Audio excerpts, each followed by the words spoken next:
Harry Potter and the Prisoner of Azkaban, Chapter 12, The Patronus. Harry knew that Hermione had meant well, but that didn't stop him being angry with her. He had been the owner of the best broom in the world for a few short hours, and now, because of her interference, he didn't know whether he would ever see it again. He was positive that there was nothing wrong with the firebolt now. But what sort of state would it be in once it had been subjected to all sorts of anti-jinx tests? Ron was furious with Hermione, too. As far as he was concerned, the stripping down of a brand new firebolt was nothing less than criminal damage. Hermione, who remained convinced that she had acted for the best, started avoiding the common room. Harry and Ron supposed she had taken refuge in the library, and didn't try and persuade her to come back. All in all, they were glad when the rest of the school returned shortly after New Year, and Gryffindor Tower became crowded and noisy again. Wood sought Harry out on the night before term started. "Had a good Christmas?" he said, and then, without waiting for an answer, he sat down, lowered his voice, and said, "I've been doing some thinking over Christmas, Harry. After the last match, you know. If the Dementors come to the next one, I mean, we can't afford you to, well." Wood broke off, looking awkward. "I'm working on it," said Harry quickly. "Professor Lupin said he'd train me to ward the Dementors off. We should be starting this week. He said he'd have time after Christmas." "Ah," said Wood, his expression clearing. "Well, in that case, I really didn't want to lose you as seeker, Harry. And have you ordered a new broom yet?" "No," said Harry. "What? You'd better get a move on, you know. You can't ride that shooting star against Ravenclaw." "He got a firebolt for Christmas," said Ron. "A firebolt? Oh, seriously? A, a real firebolt?" "Don't get excited, Oliver," said Harry gloomily. "I haven't got it any more. It was confiscated." And he explained all about how the firebolt was now being checked for jinxes. "Jinxed? How could it be jinxed?" "Sirius Black," Harry said wearily. "He's supposed to be after me, so McGonagall reckons he might have sent it." Waving aside the information that a famous murderer was after his seeker, Wood said, "But Black couldn't have bought a firebolt. He's on the run. The whole country's on the lookout for him. How could he just walk into Quality Quidditch Supplies and buy a broomstick?" "I know," said Harry, "but McGonagall still wants to strip it down." Wood went pale. "I'll go and talk to her, Harry," he promised. "I'll make her see reason. A firebolt. A real firebolt on our team. She wants Gryffindor to win as much as we do. I'll make her see sense." A firebolt. Lessons started again next day. The last thing anyone felt like doing was spending 2 hours in the grounds on a raw January morning, but Hagrid had provided a bonfire full of salamanders for their enjoyment, and they spent an unusually good lesson collecting dry wood and leaves to keep the fire blazing, while the flame-loving lizards scampered up and down the crumbling white-hot logs. The first divination lesson of the new term was much less fun. Professor Trelawney was now teaching them palmistry, and she lost no time in informing Harry that he had the shortest lifelines she had ever seen. It was defense against the dark arts that Harry was keen to get to after his conversation with Wood. He wanted to get started on his anti-dementor lessons as soon as possible. "Ah, yes," said Lupin when Harry reminded him of his promise at the end of class. "Let me see. How about 8 o'clock on Thursday evening? The history of magic classroom should be large enough. I'll have to think carefully about how we're going to do this. We can't bring a real Dementor into the castle to practice on." "Still looks ill, doesn't he?" said Ron as they walked down the corridor heading to dinner. "What do you reckon's the matter with him?" There was a loud and impatient from behind them. It was Hermione, who had been sitting at the feet of a suit of armor, repacking her bag, which was so full of books it wouldn't close. "And what are you tutting at us for?" said Ron irritably. "Nothing," said Hermione in a lofty voice, heaving her bag back over her shoulder. "Yes, you were," said Ron. "I said, I wonder what's wrong with Lupin, and you—" "Well, isn't it obvious?" said Hermione, with a look of maddening superiority. "If you don't want to tell us, don't," snapped Ron. "Fine," said Hermione haughtily, and she marched off. "She doesn't know," said Ron, staring resentfully after Hermione. "She's just trying to get us to talk to her again." At 8 o'clock on Thursday evening, Harry left Gryffindor Tower for the History of Magic classroom. It was dark and empty when he arrived, but he lit the lamps with his wand and had waited only 5 minutes when Professor Lupin turned up, carrying a large packing case, which he heaved onto Professor Binns's desk. "What's that?" said Harry. "Another boggart," said Lupin, stripping off his cloak. "I've been combing the castle ever since Tuesday, and very luckily I found this one lurking inside Mr. Filch's filing cabinet. It's the nearest we'll get to a real Dementor. The boggart will turn into a Dementor when he sees you, so we'll be able to practice on him. I can store him in my office when we're not using him. There's a cupboard under my desk he'll like." "Okay," said Harry, trying to sound as though he wasn't apprehensive at all, and merely glad that Lupin had found such a good substitute for a real Dementor. So, Professor Lupin had taken out his own wand and indicated that Harry should do the same.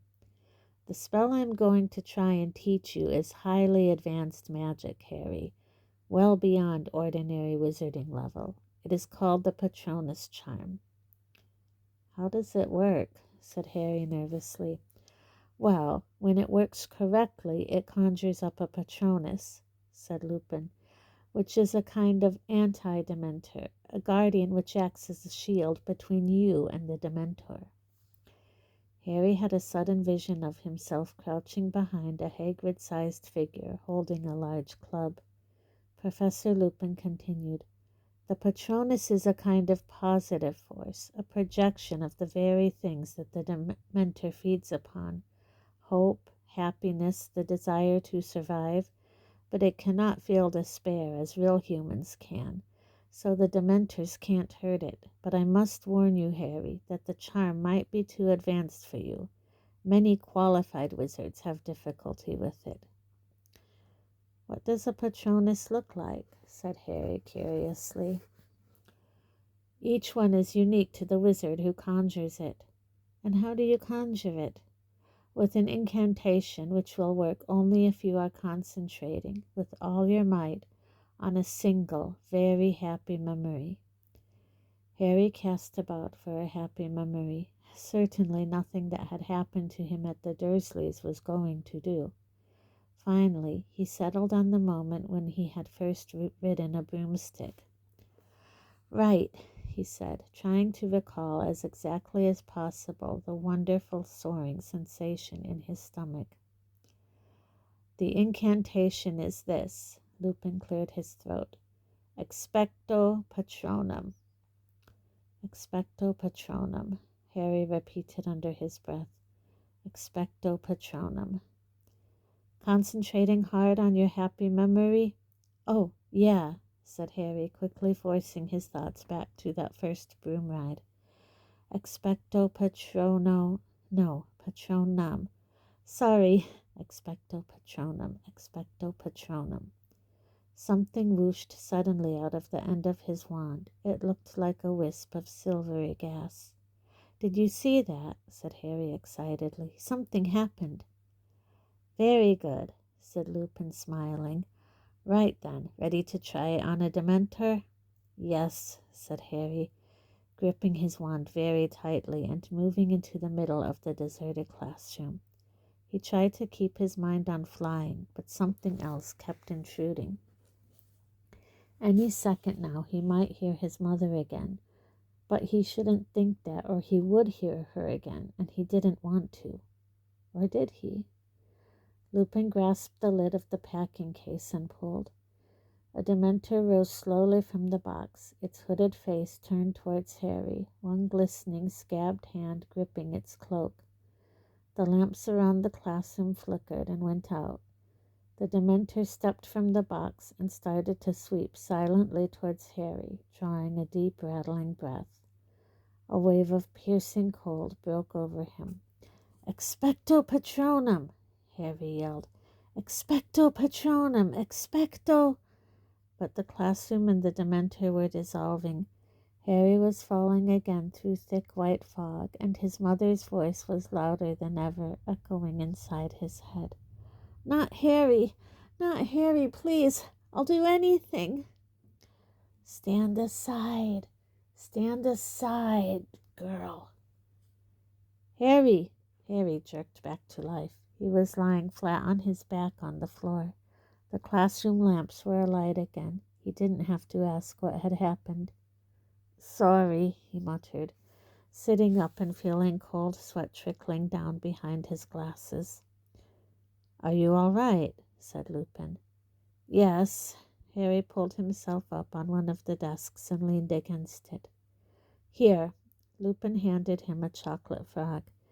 "Eat this before we try again. I didn't expect you to do it first time. In fact, I would have been astounded if you had." "It's getting worse," Harry muttered, biting the frog's head off. "I could hear her louder that time. And him, Voldemort." Lupin looked paler than usual. "Harry, if you don't want to continue, I will more than understand." "I do," said Harry fiercely, stuffing the rest of the chocolate frog into his mouth. "I've got to. What if the Dementors turn up at our match against Ravenclaw? I can't afford to fall off again. If we lose this game, we've lost the Quidditch Cup." "All right, then," said Lupin. "You might want to select another memory, a happy memory, I mean, to concentrate on. That one doesn't seem to have been strong enough." Harry thought hard and decided his feelings when Gryffindor had won the house championship last year had definitely qualified as very happy. He gripped his wand tightly again and took up his position in the middle of the classroom. "Ready?" said Lupin, gripping the box lid. "Ready," said Harry, trying hard to fill his head with happy thoughts about Gryffindor winning and not dark thoughts about what was going to happen when the box opened. "Go," said Lupin, pulling off the lid. The room went icily cold and dark once more. The Dementor glided forwards, drawing its rattly breath. One rotting hand was extending towards Harry. "Expecto Patronum!" Harry yelled. "Expecto Patronum! Expecto White fog blurred his senses. Big blurred shapes were moving around him. Then came a new voice, a man's voice, shouting, panicking. "Lily, take Harry and go. It's him. Go, run. I'll hold him off." The sounds of someone stumbling from a room, a door bursting open, a cackle of high-pitched laughter. "Harry, Harry, wake up." Lupin was tapping Harry hard on the face. This time it was a minute before Harry understood why he was lying on a dusty classroom floor. "I heard my dad," Harry mumbled. "That's the first time I've ever heard him. He tried to take on Voldemort himself, to give my mom time to run for it." Harry suddenly realized that there were tears on his face mingling with the sweat. He bent his face low as possible, wiping them off on his robes, pretending to do up his shoelace so that Lupin wouldn't see. "You heard James?" said Lupin in a strange voice. "Yeah." Face dry, Harry looked up. "Why? You didn't know my dad, did you?" I did, as a matter of fact," said Lupin. We were friends at Hogwarts. Listen, Harry, perhaps we should leave it here for tonight. This charm is ridiculously advanced. I shouldn't have suggested putting you through this." "No," said Harry. He got up again. "I'll have one more go. I'm not thinking of happy enough things. That's what it is. Hang on." He racked his brains. A really, really happy memory. One that he could turn into a good, strong Patronus. The moment when he'd first found out he was a wizard and would be leaving the Dursleys for Hogwarts. If that wasn't a happy memory, he didn't know what was. Concentrating very hard on how he had felt when he'd realized he'd be leaving Privet Drive, Harry got to his feet and faced the packing case once more. "Ready?" said Lupin, who looked as though he was doing this against his better judgment. "Concentrating hard? All right, go." He pulled off the lid of the case for the third time, and the Dementor rose out of it. The room felt cold and dark. "Expecto Patronum!" Harry bellowed. "Expecto Patronum! Expecto Patronum!" The screaming inside Harry's head had started again, except this time it sounded as though it was coming from a badly tuned radio. Softer and louder and softer again, and he could still see the Dementor. It had halted, and then a huge silver shadow came bursting out of the end of Harry's wand to hover between him and the Dementor, and though Harry's legs felt like water, he was still on his feet, though for how much longer he wasn't sure. "Ridiculous!" roared Lupin, springing forward. There was a loud crack, and Harry's cloudy Patronus vanished along with the Dementor. He sank into a chair, feeling as exhausted as if he'd just run a mile, his legs shaking. Out of the corner of his eye he saw Professor Lupin forcing the boggart back into the packing case with his wand. It had turned into a silvery orb again. "Excellent," Lupin said, striding over to where Harry sat. "Excellent, Harry. That was definitely a start. Can we have another go? Just one more?" "Not now," said Lupin firmly. "You've had enough for one night. Here." He handed Harry a large bar of Honeyduke's best chocolate. "Eat the lot, or Madame Pomfrey will be after my blood. Same time next week?"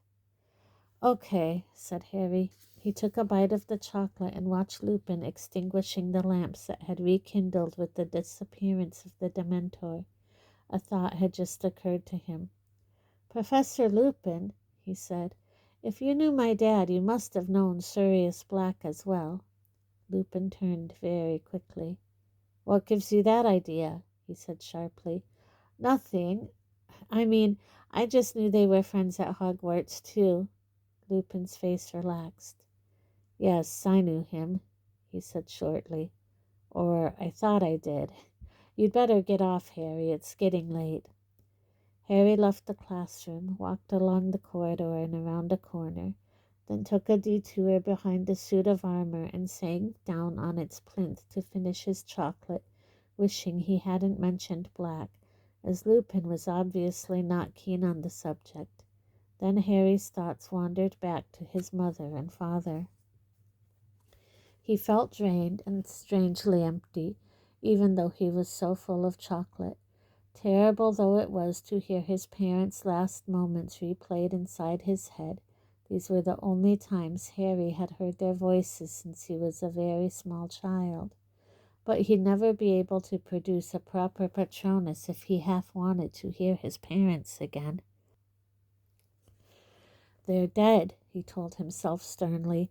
"They're dead, and listening to echoes of them won't bring them back. You'd better get a grip on yourself if you want that Quidditch cup."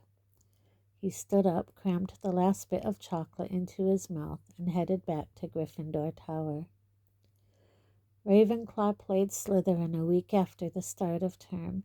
Slytherin won, though narrowly. According to Wood, this was good news for Gryffindor, who would take second place if they beat Ravenclaw too. He therefore increased the number of team practices to 5 a week.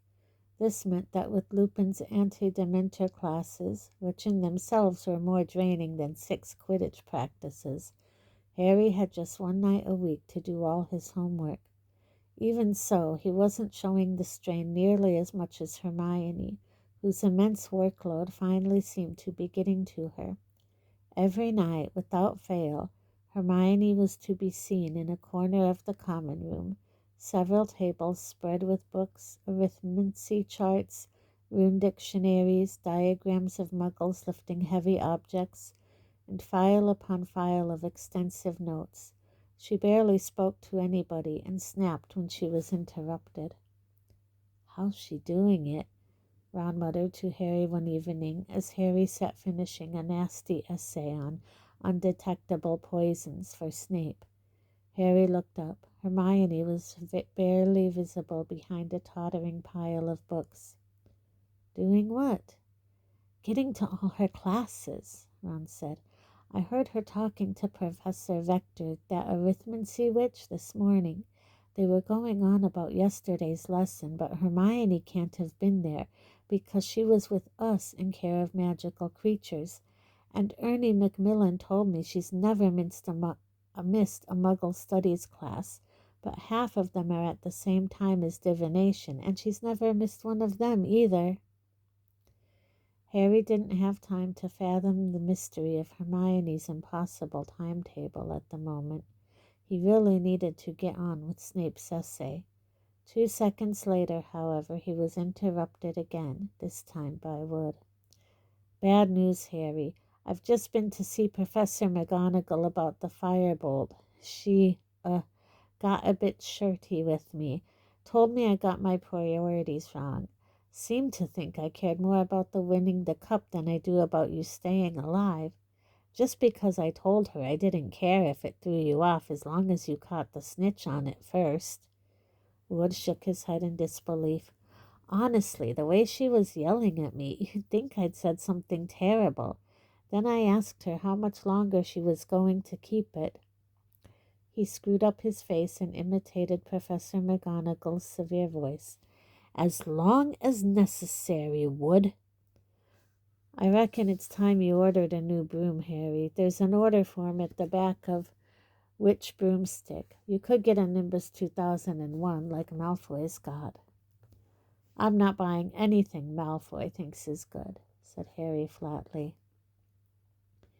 January faded imperceptibly into February, with no change in the bitterly cold weather. The match against Ravenclaw was drawing nearer and nearer, but Harry still hadn't ordered a new broom. He was now asking Professor McGonagall for news of the firebolt after every transfiguration lesson, Ron standing hopefully at his shoulder, Hermione rushing past with her face averted. "No, Potter, you can't have it back yet," Professor McGonagall told him the 12th time this happened, before he'd even opened his mouth. "We've checked for most of the usual curses, but Professor Flitwick believes the broom might be carrying a hurling hex. I shall tell you once we finish checking it. Now, please stop badgering me." To make matters even worse, Harry's anti-dementor lessons were not going nearly as well as he had hoped. Several sessions on, he was able to produce an indistinct silvery shadow every time the boggart Dementor approached him, but his Patronus was too feeble to drive the Dementor away. All it did was hover like a semi-transparent cloud, draining Harry of energy as he fought to keep it there. Harry felt angry with himself, guilty about his secret desire to hear his parents' voices again. "You're expecting too much of yourself," said Professor Lupin sternly in their 4th week of practice. "For a 13-year-old wizard, even an indistinct Patronus is a huge achievement. You aren't passing out anymore, are you?" "I thought a Patronus would charge the Dementors down or something," said Harry dispiritedly. "Make them disappear." "The true Patronus does do that," said Lupin, "but you've achieved a great deal in a very short space of time. If the Dementors put in an appearance at your next Quidditch match, you will be able to keep them at bay long enough to get back to the ground." "You said it's harder if there are loads of them," said Harry. "I have complete confidence in you," said Lupin, smiling. "Here, you've earned a drink. Something from the Three Broomsticks. You won't have tried it before." He pulled 2 bottles out of his briefcase. "Butterbeer," said Harry without thinking. "Yeah, I like that stuff." Lupin raised an eyebrow. "Oh, Ron and Hermione brought me back some from Hogsmeade," Harry lied quickly. "I see," said Lupin, though he still looked slightly suspicious. "Well, let's drink to a Gryffindor victory against Ravenclaw. Not that I'm supposed to take sides as a teacher," he added hastily. They drank the butterbeer in silence until Harry voiced something he'd been wondering for a while. "What's under a Dementor's hood?" Professor Lupin lowered his bottle thoughtfully. Well, the only people who really know are in no condition to tell us. You see, the Dementor only lowers its hood to use its last and worst weapon." "What's that?" "They call it the Dementor's kiss," said Lupin with a slightly twisted smile. "It's what Dementors do to those they wish to destroy utterly. I suppose there must be some kind of mouth under there, because they clamp their jaws upon the mouth of the victim and suck out his soul." Harry accidentally spat out a bit of butterbeer. "What? They kill—" "Oh, no," said Lupin. "Much worse than that. You can exist without your soul, you know, as long as your brain and heart are still working. But you'll have no sense of self anymore, no memory, no anything. There's no chance at all of recovery. You'll just exist as an empty shell, and your soul is gone, forever, lost." Lupin drank a little more butterbeer, then said, It's the fate that awaits Sirius Black. It was in the Daily Prophet this morning. The Ministry have given the Dementors permission to perform it if they find him." Harry sat stunned for a moment at the idea of someone having their soul sucked out through their mouth. But then he thought of Black. "He deserves it," he said suddenly. "You think so?" said Lupin lightly. "Do you really think anyone deserves that?" "Yes," said Harry defiantly. For some things." He would have liked to have told Lupin about the conversation he'd overheard about Black and the Three Broomsticks, about Black betraying his mother and father, but it would have involved revealing that he'd gone to Hogsmeade without permission, and he knew Lupin wouldn't be very impressed by that. So he finished his butterbeer, thanked Lupin, and left the History of Magic classroom. Harry half wished that he hadn't asked what was under a Dementor's hood. The answer had been so horrible, and he was so lost in unpleasant thoughts of what it would feel like to have your soul sucked out of you, that he walked headlong into Professor McGonagall halfway up the stairs. "Do watch where you're going, Potter." "Sorry, Professor. I've just been looking for you in the Gryffindor common room. Well, here it is. We've done everything we could think of, and there doesn't seem to be anything wrong with it at all. You've got a very good friend somewhere, Potter." Harry's jaw dropped. She was holding out his firebolt, and it looked as magnificent as ever. "I can have it back?" Harry said weakly. "Seriously?" "Seriously," said Professor McGonagall, and she was actually smiling. "I dare say you'll need to get the feel of it before Saturday's match, won't you? And Potter, do try and win, won't you?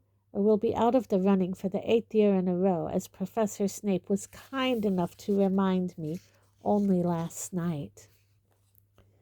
Speechless, Harry carried the firebolt back upstairs toward Gryffindor Tower.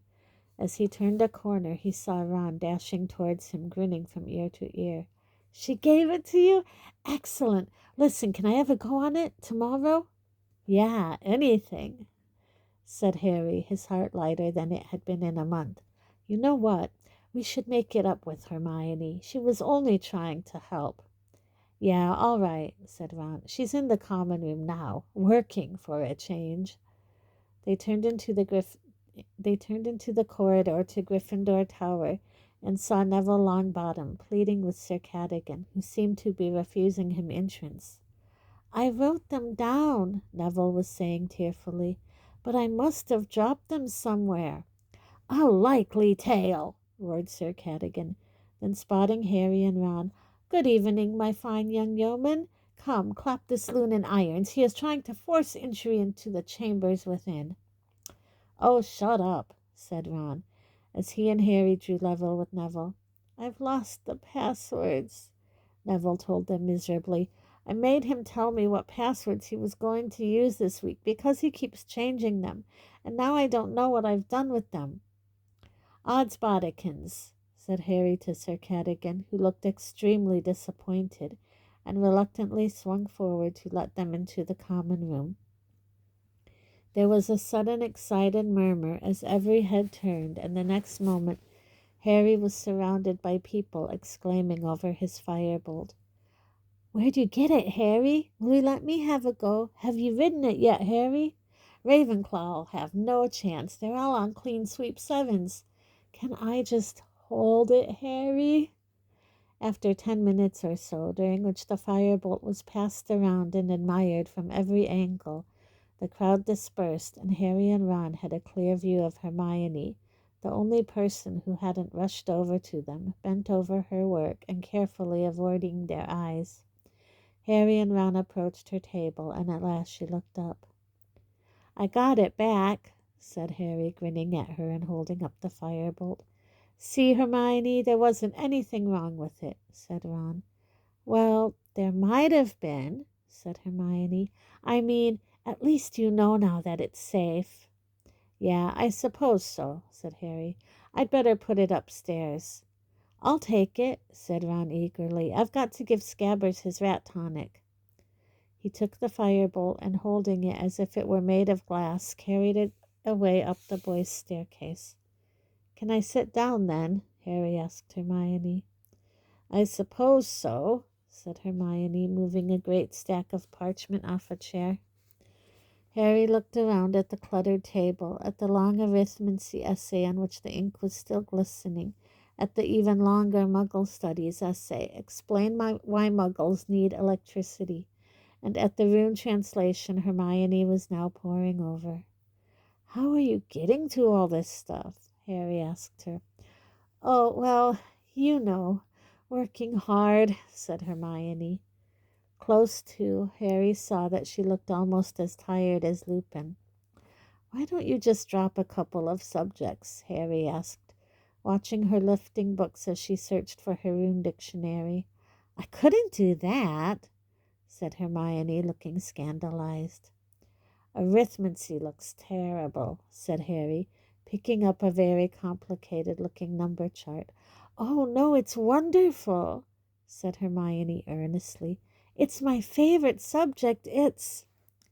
But exactly what was wonderful about arithmancy Harry never found out. At that precise moment a strangled yell echoed down the boys' staircase. The whole common room fell silent, staring, petrified, at the entrance.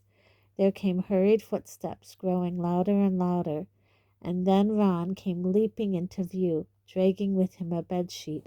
Look! He bellowed, striding over to Hermione's table. Look! He yelled, shaking the sheets in her face. Ron, what? Scabbers! Look! Scabbers! Hermione was leaning away from Ron, looking utterly bewildered. Harry looked down at the sheet Ron was holding. There was something red on it, something that looked horribly like blood! Ron yelled into the stunned silence. He's gone! And you know what was on the floor? No, said Hermione in a trembling voice. Ron threw something down onto Hermione's rune translation. Hermione and Harry leaned forward. Lying on top of the weird spiky shapes were several long ginger cat hairs.